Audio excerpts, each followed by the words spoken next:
CPM പെട്ടെന്ന് ചാടിക്കയറി league അധപ്പതിച്ചു പോയിരിക്കുന്നു, ലീഗിനെ ശക്തി ക്ഷയിപ്പിച്ചിരിക്കുന്നു, ലീഗിനെ പരിഹസിക്കുന്നു, ലീഗിനെ ഇല്ലാതാക്കാൻ ശ്രമിക്കുന്നു, ലീഗിന്റെ പഴയ പാരമ്പര്യം എവിടെ, ലീഗിന്റെ പഴയ ശക്തി എവിടെ, ഇങ്ങനെ പല കാര്യങ്ങൾ പറയുന്നു.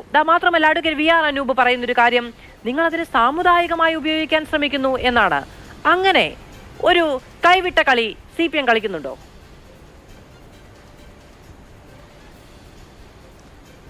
ഒന്ന്, ബഹുമാനപ്പെട്ട തോമസ് ചാഴിക്കാടനെ കുറിച്ച് തെറ്റായൊരു കാര്യം പറഞ്ഞുകൊണ്ട് എനിക്ക് തിരുത്തേണ്ടതുണ്ട്.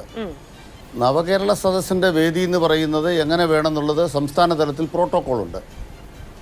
അതിൽ നിന്ന് വ്യത്യസ്തമായി ചില കാര്യങ്ങൾ ആ സമയത്ത് ഉന്നയിക്കപ്പോൾ ഇതിങ്ങനെയല്ല ഉന്നയിക്കേണ്ടതെന്ന് ബഹുമാനപ്പെട്ട മുഖ്യമന്ത്രി ചൂണ്ടിക്കാട്ടി.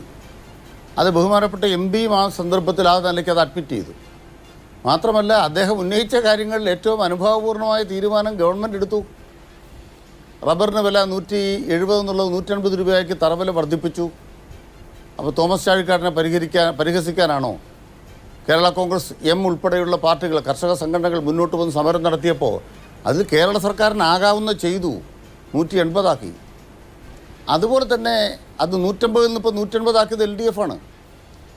അദ്ദേഹം ഉന്നയിച്ചൊരു കാര്യമാണ് പാലായിലെ സിന്തറ്റിക് ട്രാക്കിൻ്റെ കാര്യം. അതിന് ബാലഗോപാൽ ബഡ്ജറ്റിൽ 5 കോടി രൂപ അനുവദിച്ചിട്ടുണ്ട്. അദ്ദേഹം ഉന്നയിച്ച ചേർപ്പങ്കൽ പാലത്തിൻ്റെ ഉദ്ഘാടനം പൂർത്തിയായി.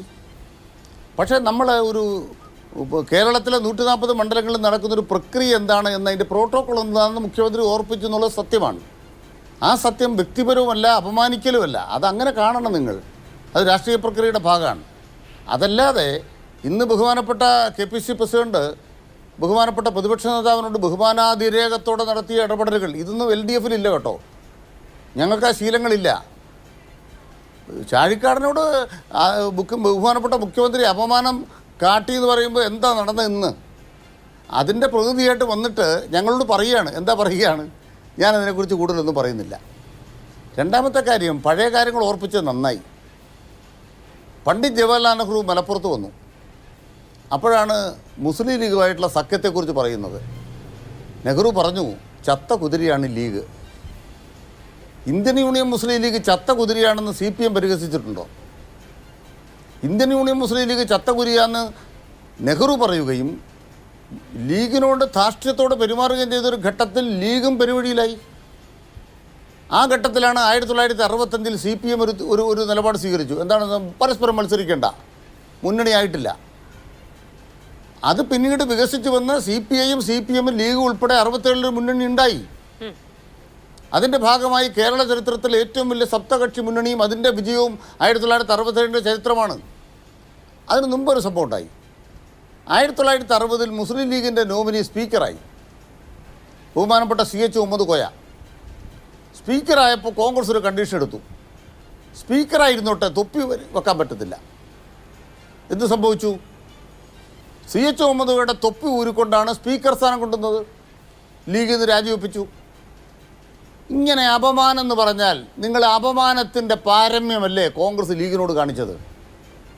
അത് കഴിഞ്ഞാൽ മുസ്ലിം ലീഗ് ശക്തിപ്പെട്ട് അവരവരുടെ അടിത്തറ ഉറപ്പിച്ചു, ഇവിടെ സൂചിപ്പിച്ചല്ലോ. പക്ഷേ കോൺഗ്രസിൻ്റെ അടിത്തറ ചോർന്നുപോയി. ലീഗിൻ്റെ അടിത്തറ ഉറപ്പിച്ചു, കോൺഗ്രസിൻ്റെ അടിത്തറ ചോർന്നുപോയി. നമ്മുടെ അന്തരിച്ചു പോയ ആര്യാടൻ മുഹമ്മദ് ലീഗ് തമ്മിലുള്ള യുദ്ധം ഞാൻ പറഞ്ഞു തരണോ?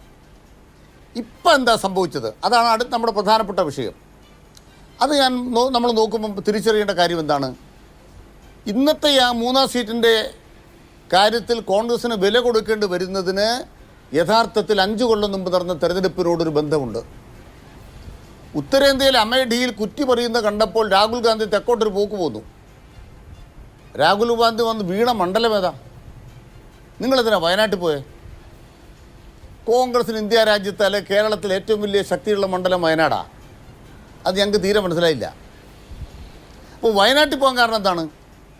മുസ്ലിം ലീഗിന് കീഴ്പ്പെട്ട് നിൽക്കുന്ന UDF-ൻ്റെ രാഷ്ട്രീയത്തിൻ്റെ ഭാഗമായി വയനാടിനെ ആശ്രയിക്കാതെ രാഹുൽ ഗാന്ധിക്ക് സുരക്ഷിതമായി പാർലമെന്റിലെത്താനാവില്ല. ഇത്തരമൊരു സാഹചര്യം ആ സാഹചര്യത്തിന്റെ ഭാഗമായി വയനാട്ടിൽ ലീഗ് പറഞ്ഞത് മുസ്ലിം ലീഗിനെ കീഴ്പ്പെടുത്തി നിൽക്കുന്നതല്ല, മുസ്ലിം ലീഗിനെ കീഴ്പ്പെടുത്തി നിർത്തുന്നു എന്നാണ്. അതെ, സംഭവിച്ചെന്താണ്? അങ്ങനെ കീഴ്പ്പെട്ട് നിർത്തിക്കൊണ്ടിരിക്കുന്ന കോൺഗ്രസ്സുകാർക്ക് മുസ്ലിം ലീഗിന് കീഴ്പ്പെടേണ്ടി വന്നു. എങ്ങനെ കീഴ്പ്പെടേണ്ടി വന്നു? വയനാട്ടിൽ രാഹുൽ ഗാന്ധിക്ക് മത്സരിക്കണ്ടേ? അപ്പോൾ എന്ത് വേണം? വയനാട് സീറ്റ് എന്ന് പറയുന്നത് മത്സരിച്ചുകൊണ്ടിരുന്ന മുമ്പ് ഷാനവാസാണ്. ആ സീറ്റ് രാഹുൽ ഗാന്ധിക്ക് മത്സരിക്കാൻ കിട്ടണം. ലീഗുമായിട്ട് സംഭാഷണമായി. അപ്പോൾ ലീഗുകാർ പറഞ്ഞു, UDF പറഞ്ഞു 3 സീറ്റ് വേണ്ട, ലീഗ് പറഞ്ഞു 2 സീറ്റ് മതി. കഴിഞ്ഞ കൊല്ലം 3 സീറ്റ് ഉണ്ടായിരുന്നു. അങ്ങനെ ലീഗിനെ ആശ്രയിച്ചുകൊണ്ട് മാത്രമേ രാഹുൽ ഗാന്ധിക്ക് പാർലമെന്റിൽ എത്താൻ കഴിയൂ എന്ന സാഹചര്യം വരികയും ആ ആശ്രയത്തിന്റെ ഭാഗമായി പാർലമെന്റിൽ 5 കൊല്ലം അങ്ങേക്കും VR അനൂപിനും അതിന് മറുപടി പറയാം. അവിടെ ടി സിദ്ദിഖിനെ സ്ഥാനാർത്ഥിയായി പ്രഖ്യാപിച്ചിരുന്നു എന്നാണ് എൻ്റെ ഒരു ഓർമ്മ. അതിനുശേഷമാണ് രാഹുൽ ഗാന്ധി വന്നത്. അപ്പോൾ ലീഗിൽ നിന്നല്ല ആ സീറ്റ് രാഹുൽ ഗാന്ധി എടുത്തത്, ടി സിദ്ദിഖിൽ നിന്നാണ്. അനൂപ് അങ്ങനെയല്ലേ? അല്ല, പ്രഖ്യാപിച്ചിട്ടില്ല. ഒരു സീറ്റിലും പ്രഖ്യാപനം നടത്തിയില്ല. ഒരു സീറ്റിലും പ്രഖ്യാപനം നടത്തിയില്ല. പക്ഷേ ടി സിദ്ദിഖാണ് ധാരണയുണ്ടായിരുന്നു. മാത്രമല്ല രാഹുൽ ഗാന്ധി വന്നാൽ സന്തോഷത്തോടെ മാറി നിൽക്കുമെന്നടക്കം ടി സിദ്ദിഖിന്റെ പ്രതികരണമൊക്കെ നമുക്ക് ഓർമ്മയുണ്ട്. 5 വർഷക്കാലം മുമ്പാണ്. പെട്ടെന്ന് പറഞ്ഞപ്പോൾ എനിക്ക് അതിൽ കൺഫ്യൂഷൻ വന്നുള്ളൂ. ടി സിദ്ദിഖ് തന്നെയാണ് അതിൽ ക്ലെയിം ചെയ്തിരുന്നത് ആ സീറ്റിൽ. അതെ, അതിൽ ക്ലിയർ ആണ്. നമ്മുടെ പോയിന്റ് അവിടെ അല്ല. നമ്മുടെ പോയിന്റ് എന്താണ്? രാഹുൽ ഗാന്ധി വയനാട്ടിൽ വരുന്നതിന്റെ വില കൊടുക്കുകയാണ് കോൺഗ്രസ്. അതെ, രാഹുൽ ഗാന്ധി വയനാട്ടിൽ വന്നതിന്റെ വിലയാണ് ഇപ്പോ പ്രധാനമായും ലീഗിന് മുന്നിൽ കൊടുക്കേണ്ടി വന്നിരിക്കുന്നത്. രാഹുൽ ഗാന്ധി വയനാട്ടിൽ വരുന്നതിന്റെ ഭാഗമായിട്ട് വയനാട്ടിൽ മത്സരിക്കുമ്പോൾ ലീഗിന്റെ സൗകര്യം വേണ്ടി വന്നു.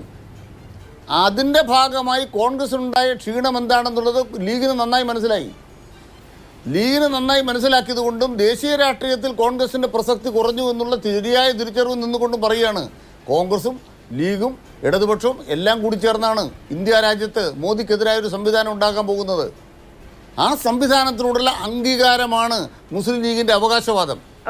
അത് കോൺഗ്രസ്സുകാർ അനുവദിക്കുക അല്ലെങ്കിൽ ആ കോൺഗ്രസ്സുകാർ അതിനോട് പൊരുത്തപ്പെടുക എന്നുള്ളത് കോൺഗ്രസിന്റെ തീരുമാനപ്രകാരം സംഭവിക്കേണ്ട കാര്യമാണ്. ഒരു കാര്യത്തിൽ വ്യക്തതയുണ്ട്. ഇന്നലെ ഒരു തെരഞ്ഞെടുപ്പ് നടന്നു. ഒറ്റ വാക്കുടോ, ഇന്നലെ ഒരു തെരഞ്ഞെടുപ്പ് നടന്നു, ഫലം വന്നു. 10 സീറ്റിൽ UDF ജയിച്ചു. അതിൽ 7 സീറ്റും ഇന്ത്യൻ യൂണിയൻ മുസ്ലിം ലീഗിൻ്റെതാണ്. അപ്പോൾ തോൽവിയുടെ ഹിറ്റ് റേറ്റ് നോക്കിയാൽ ഏറ്റവും കൂടുതൽ തോറ്റത് കോൺഗ്രസ്സാണ്. മത്സരത്തിൽ ഏറ്റവും കൂടുതൽ ജയിച്ചത് ലീഗാണ്.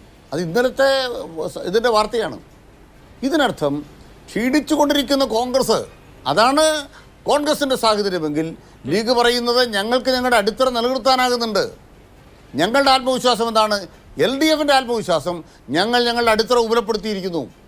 ചരിത്രത്തിൽ ഏറ്റവും വലിയ മുന്നണിയായിട്ടാണ് 2024 ലോക്സഭാ തെരഞ്ഞെടുപ്പിൽ ഇടതുപക്ഷം ജനങ്ങളുടെ മുന്നിലേക്ക് പോകുന്നത്. ആ ആത്മവിശ്വാസമാണ് ഞങ്ങളുടെ മുഖത്തുള്ളത്. അതാണ് ഞങ്ങൾക്ക്